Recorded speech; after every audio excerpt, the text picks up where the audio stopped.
नमस्कार, मी आरती औटी. आपण पाहताय न्यूज 18 मराठी, आवाज महाराष्ट्राचा. या बुलेटिनमध्ये दिवसभरात घडलेल्या सगळ्या महत्त्वाच्या बातम्यांचा आपल्याला वेगवान पद्धतीने आढावा घ्यायचा आहे. सुरुवात करूया सुपरफास्ट 100 पासून. मुख्यमंत्र्यांच्या गिरीश महाजनांवर आशीर्वाद असल्याचं एकनाथ खडसेंनी म्हटलंय. तर मुख्यमंत्र्यांचा आशीर्वाद काढला तर महाजन कुठेच नसतील असं म्हणत एकनाथ खडसेंनी जोरदार टोला लगावलाय. एकनाथ खडसे मुख्यमंत्री पदाच्या शर्यतीत होते. खडसेंची थेट दिल्लीसोबत हॉटलाईन असल्याचं महाजनांनी म्हटलंय. तर आपण किरकोळ लोक असल्याचं म्हणत महाजनांना जोरदार टोला लगावलाय.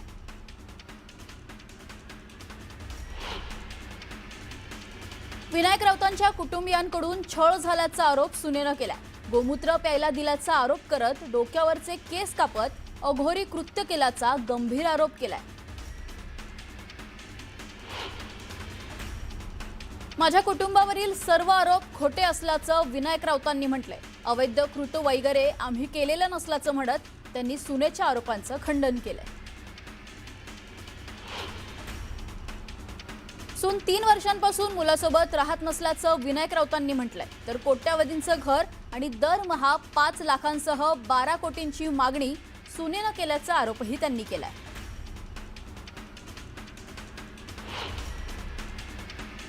देवेंद्र फडणवीसच महाराष्ट्राचे मुख्यमंत्री राहणार असल्याचं प्रफुल्ल पटेलांनी म्हटलंय.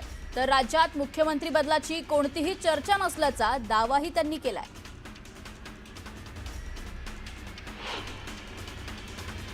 कल्याणच्या योगीधाममध्ये पाडकाम सुरू असताना इमारत कोसळली. यामुळे संपूर्ण विभागाचा वीज पुरवठा खंडित करण्यात आलाय.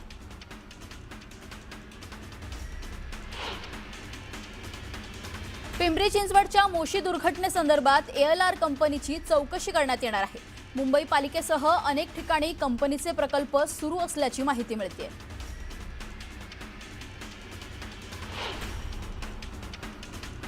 सुप्रिया सुळेंनी माऊलींच्या पालखीचं दर्शन घेतलंय. राज्यात पाऊस पडू दे म्हणत माऊलींना त्यांनी साकडंही घातलंय.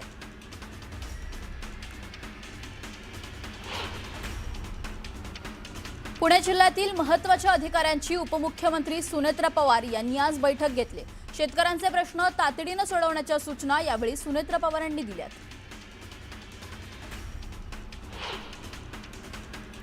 दहिसर येथील वॉर्ड क्रमांक 7 मध्ये भाजपचे नगरसेवक आणि गटनेते गणेश खणकर यांच्या नव्या जनसंपर्क कार्यालयाचं उद्घाटन झालंय.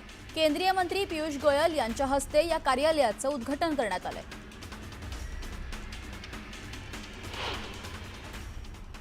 एक सविस्तर बातमी पाहूया.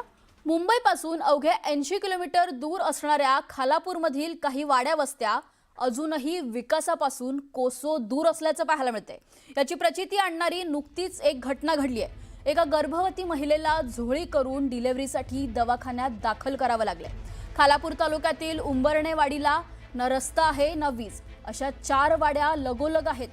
पिरकडवाडी, आकरसवाडी या आज स्वातंत्र्य मिळून पायाभूत सुविधांपासून कोसो दूर असल्याचं पाहायला मिळतंय. उंबरणेवाडीतील अनंता पारधी यांच्या गर्भवती पत्नीला चादरीची झोळी करून डिलिव्हरीसाठी चौकच्या हॉस्पिटलमध्ये आणण्याची वेळ आली आहे. उंबरणे गावातून चौक येथून कच्चा रस्ता कसला तरी ती पायवाटच. आताच झालेल्या मुसळधार पावसानं ही पायवाट पण धुवून नेलेली होती. मोठमोठे दगड धोंडे चुकवत ओढ्यातून रस्ता शोधत झोळी पकडणाऱ्यांची दमछाक झाल्याचंही पाहायला मिळालं. अशा अनंत अडचणींवर मात करत अनंता पारधी या गर्भवती पत्नीला डिलिव्हरीसाठी चौकच्या दवाखान्यात दाखल करण्यात आलं. आता हे चित्र बघितल्यानंतर विकासाच्या गप्पा ठोकणारे सरकार कुठे गेले आणि विकास हे काय आहे हे आता कोण सांगू शकणार आहे. अत्यंत धक्कादायक आणि महाराष्ट्राला लाजवणारी ही बातमी आहे. गर्भवती महिलेला घरापासून डिलिव्हरीसाठी हॉस्पिटलमध्ये जाण्यासाठी तिला अशा परिस्थितीतून वाट काढावी लागते. आपल्या 9 महिन्यात पोटामध्ये बाळ असलेलं त्याच्या त्या कळा वेगळ्याच, पण डिलिव्हरीसाठी हॉस्पिटलमध्ये जाण्यासाठी ही जी कसरत करावी लागते ही खरंच खूप लाजिरवाणी गोष्ट आहे. मोठमोठ्या गप्पा आपण विकासाच्या करतो, पण हे चित्र काहीतरी वेगळंच दिसतंय. या बातमीनंतर पुन्हा एकदा बातम्यांचा वेगवान पद्धतीने आढावा घेऊया. शेतकऱ्यांना 30 जुलैपूर्वी कर्जमाफी मिळणार आहे। शेतकरी कर्जमाफीबाबत कृषी मंत्री दत्तात्रय भरणेंनी ही महत्त्वाची माहिती दिली आहे। तर आयकर भरणाऱ्यांना कर्जमाफीचा लाभ दिला जाणार नसल्याचंही त्यांनी म्हटलंय। हिंगोलीच्या सेनगाव तालुक्यातील वरुड संमद येथील शेतकऱ्यानं शेतात पेरलेलं सोयाबीनच उगवलं नसल्यानं शेतकरी मोठ्या अडचणीत सापडलाय। शेतकरी गजानन पवार यांनी 3 एकरवर सोयाबीनची पेरणी केली, परंतु शेतामध्ये सोयाबीनची उगवणच झाली नाही। त्यामुळे या शेतकऱ्यांना पेरणीच्या खर्चाचा आता फटका बसलाय। बोगस बियाणांमुळे शेतकऱ्यावर दुबार पेरणीचं संकट ओढावलंय। यवतमाळ जिल्ह्यात बोगस बियाणांचा मोठ्या प्रमाणात फटका सोयाबीन उत्पादक शेतकऱ्यांना बसलाय। 1-2 नव्हे तब्बल तिसऱ्यांदा पेरणी करूनही सोयाबीन उगवलं नाहीये। त्यामुळे लोणी येथील निराश झालेले शेतकरी अनिल चौधरी यांना मुलाबाळांचं शिक्षण, घर कसं चालवायची अशी चिंता पडली आहे। संपूर्ण जिल्ह्यात आतापर्यंत 319 तक्रारी कृषी विभागाकडे आल्यात। याबाबत कृषी विभागानं गंभीर दखल घेत कंपन्यांवर कारवाईचा इशारा दिलाय। अकोला जिल्ह्यात बोगस आणि निकृष्ट दराच्या सोयाबीन बियाणांमुळे शेतकऱ्यांचं मोठं नुकसान झालंय। त्यानंतर आता कृषी विभागानं कारवाईचा बडगा उगारलाय। निकृष्ट दर्जाच्या बियाणांची विक्री केल्याप्रकरणी जालना आणि मध्य प्रदेशातील 2 बियाणे कंपन्यांविरोधात गुन्हे दाखल करण्यात आले। प्रयोगशाळेच्या अहवालात बियाणांची गुणवत्ता निकषांनुसार नसल्याचं स्पष्ट झाल्यानंतर ही कारवाई करण्यात आली आहे। शेतकऱ्यांची दिशाभूल करणारे दावे करून बोगस व निकृष्ट दर्जाच्या बियाणांची विक्री केल्याप्रकरणी 2 कंपन्यांवर गुन्हे दाखल करण्यात आले। यावेळी जालन्यातील booster plant genetics private limited आणि मध्य प्रदेशातील रवी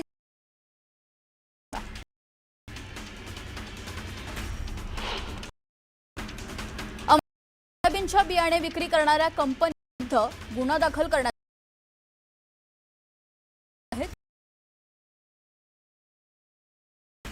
शेतकऱ्यांच्या तक्रारीनंतर कृषी विभागानं पोलिसात या संदर्भात तक्रारही दाखल होती। पोलिसांनी ही कारवाई केली।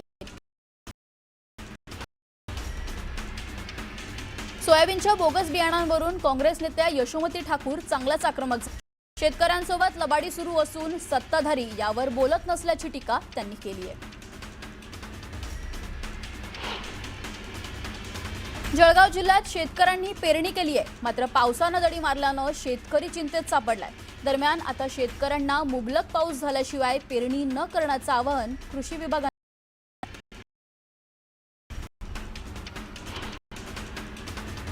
राज्यात एकीकडे पावसानं दमदार हजेरी लावली असली तरीही दुसरीकडे अनेक भागात जुलैपासून पाऊस सुरू झालेला नाही आणि पुरेसा पाऊसही पडलेला नाहीये।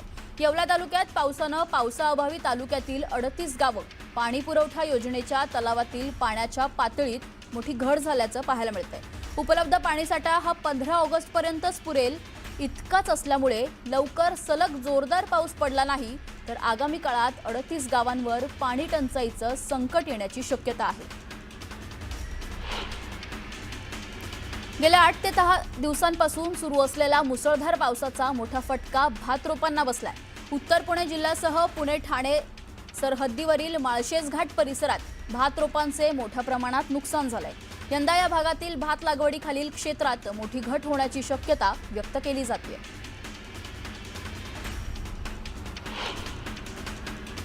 आज रविवार म्हणजेच सुट्टीचा वार असल्यामुळे राज्यभरातून मोठ्या संख्येनं पर्यटक माथेरानमध्ये दाखल झाले होते।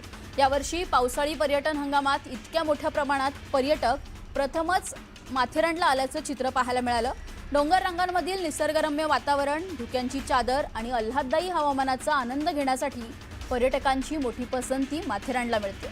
पर्यटकांच्या या वाढलेल्या गर्दीमुळे संपूर्ण माथेरान परिसरात उत्साह आणि आनंदाचं वातावरण निर्माण झालं होतं। पर्यटन व्यवसायाला याचा चांगलाच फायदा होत असल्याचंही चित्र आहे। वाशिम जिल्ह्यात पाणी प्रकल्पांमध्ये 10 तारीख ओलांडून सुद्धा पाणीसाठा जमा झालेला नाहीये। जलसंपदा विभागाच्या 85 पाणी प्रकल्पात सरासरी फक्त 10% पाणीसाठा आहे। जिल्ह्यात अर्ध्याहून अधिक पाणी प्रकल्प कोरडे ठाक पडले असून इतरही कोरडे पडण्याच्या मार्गावर आहे। जर येत्या काळात दमदार पावसानं हजेरी लावली नाही तर जिल्ह्यातील पाणी टंचाई ऐन पावसाळ्यात उग्र रूप धारण करेल। पाण्याच्या भोरमधील खानापूर गावाला ऐन पावसाळ्यात टँकरनं पाणी पुरवठा करावा लागतोय। वीज पुरवठा खंडित झाल्यानं आणि पाईपलाईन फुटल्यानं पाणी टंचाई निर्माण झाली आहे। यामुळे गावकऱ्यांवर टँकरनं पाणी घेण्याची वेळ आली आहे।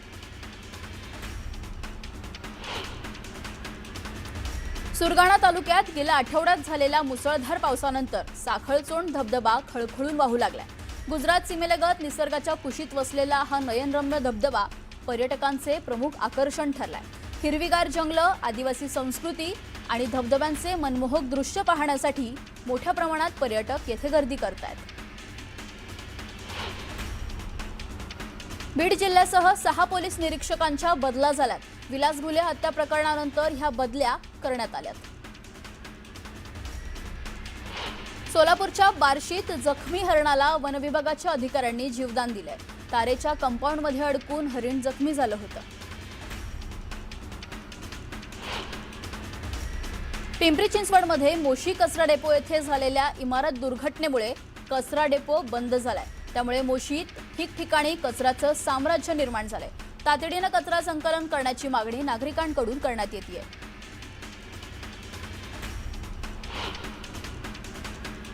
गांगलवाडी गावाजवळील नदीवर पूल नसल्याचं समोर आलंय। त्यामुळे गावकरी आणि विद्यार्थ्यांना मोठ्या अडचणींचा सामना करावा लागतोय। जीव धोक्यात घालून प्रवासही करावा लागतोय।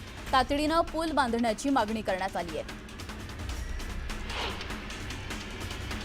तुळजाभवानी मातेला 281 ग्रॅमचं सोन्याचं मंगळसूत्र अर्पण करण्यात आलंय। माधवानंद गुरु वामनानंद स्वामींकडून देवीचरणी ही भेट अर्पण करण्यात आली आहे।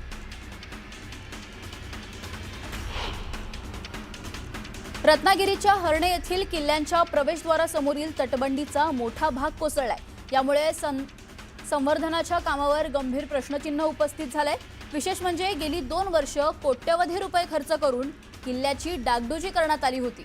मात्र नुकत्याच झालेल्या मुसळधार पावसानंतर तटबंदी ढासळल्यानं शिवप्रेमी आणि इतिहासप्रेमींमध्ये तीव्र नाराजी होते। अक्कलकोटच्या आगळेसह भीमासीना नदीकाठच्या सीमावर्ती भागांच्या गावांच्या ग्रामस्थांनी पालकमंत्री जयकुमार गोरे यांची भेट घेऊन वीज व मूलभूत सुविधांचा प्रश्न मांडलाय। महाराष्ट्रात शेतकऱ्यांना नियमित वीज पुरवठा होत नसल्यानं तीव्र नाराजीही व्यक्त करण्यात आली आहे। कर्नाटक सरकारकडून शेतकऱ्यांना 14 तास वीज मिळत असल्याचा दावा शेतकऱ्यांनी केलाय। त्यामुळे आम्हाला कर्नाटक राज्यात सामील होण्याची परवानगी द्यावी अशी मागणी ग्रामस्थांनी केली आहे। रायगड जिल्ह्यातील कर्जत तालुक्यातील दुर्गम मोहली प्राथमिक आरोग्य केंद्रात वीज पुरवठा खंडित झाल्यानं संपूर्ण परिसर अंधारात होता। अशा प्रतिकूल परिस्थितीत डॉक्टर प्रीती करवंदे आणि त्यांच्या सहकाऱ्यांनी मोबाईल टॉर्चच्या उजेडात गर्भवती महिलेची यशस्वी प्रसूती केली आहे।